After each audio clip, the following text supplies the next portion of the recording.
যে দেখছো ইটস কাব্য আমাকে এখন আমি বানিয়ে দেখতে দেখো এইটা হচ্ছে বানি, এই যে দেখতে পারতেছো সামুরাইনি এই যে সামুরাই গাইস এই হেডশটটার জন্য তোমরা সবাই চ্যানেলটা অলরেডি একটা এইখানে কিন্তু আমার খেলা প্রায় 22 জন প্লেয়ার, আমার কিন্তু চোখের ক্যারেক্টার নাই, এখানে আমার 22 জন প্লেয়ার আমার খেলা দিচ্ছিল, 22 জন প্লেয়ার সবাই কাবু ভাই স্কোয়াডের সাথে এ করা। কিন্তু দেখো এই যে বানি ভাই, এই যে বানি 344, এই যে বানি ভাই দেখছো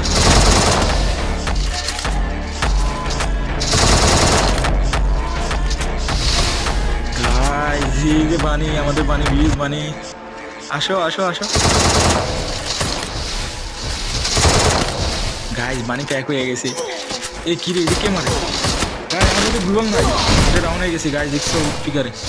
আমি ইনজেকশন করতেছি, এদিকে আমার ছোট ভাই কিন্তু বড় একটা কাজ করে দেখো, আমি যখন বানিয়ে এতগুলো